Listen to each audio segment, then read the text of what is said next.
Thank you for joining with me for the meditation for lesson 96.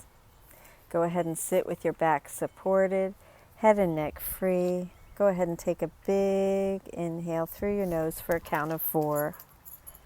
Hold it at the top and exhale for a count of 8. Salvation comes from my one self. Although you are one self, you experience yourself as two, as both good and evil, loving and hating, mind and body. This sense of being split into opposites induces feelings of acute and constant conflict and leads to frantic attempts to reconcile the contradictory aspects of this self-perception. Truth and illusion cannot be reconciled. Spirit makes use of the mind as means to find its self-expression. Yet mind apart from spirit cannot think.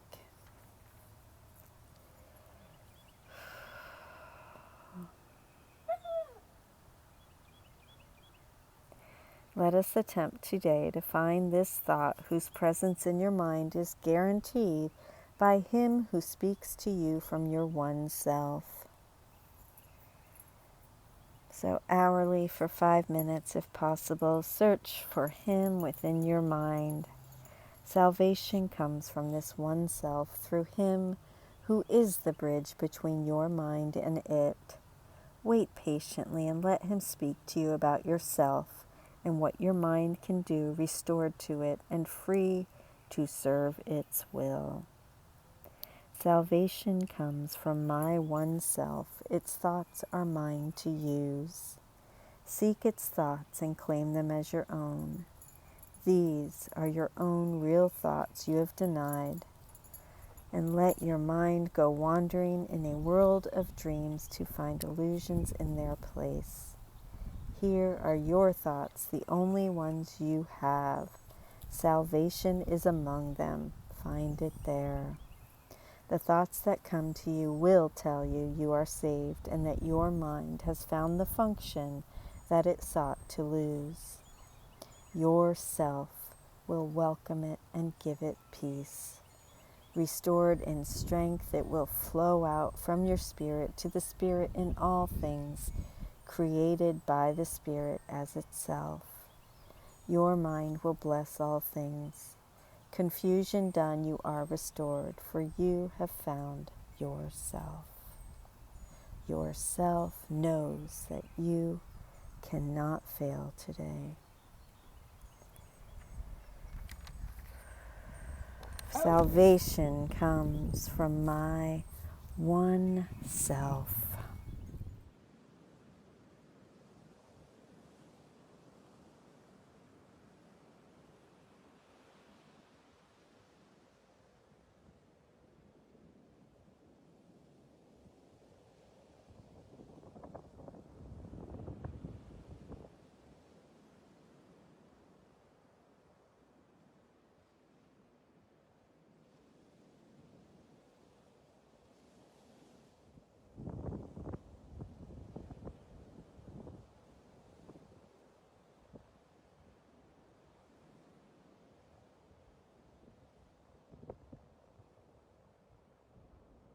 I am one self, united with my Creator.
Salvation comes from my one self. This is a potentially confusing lesson because of the conflicting way Jesus uses the term mind. Addressing this confusion will make going through this lesson much easier. Mind is used here in two ways, similar to what is found in the section mind, spirit, in the clarification of terms. It is equated both with spirit and the split mind. The confusion enters because the specific referent is not always specified. This lesson is essentially a discussion of the relationship among spirit, mind, and body. This trinity is embraced by most New Age thinkers and many followers of alternative medicine, but the view of A Course in Miracles is quite different. So just be patient with yourself. I trust the process. I trust Holy Spirit. I trust God. I know it unfolds as it is meant to and revealed as it is meant to. So just be patient and don't try to force anything. I so believe that in A Course in Miracles. Everything just kind of opens up and reveals itself slowly as it's meant to. So I love you. Thank you. Each time today you tell your frantic mind salvation comes from your one true self, you lay another treasure in your growing store. And all of it is given everyone who asks for it and will accept the gift. Think then how much is given unto you to give this day, that it be given you. What is given us to give is the memory of who we are as God's one Son, the Christ that God created one with Him. Once we choose that for ourselves, we know God has only one Son, ourself. We then become the symbol of salvation for the world. This acceptance of our one true identity, the acceptance of the atonement for ourselves, becomes an important theme in the lessons that follow. Thank you so much for joining with me today. I hope you have a beautiful day. I love you.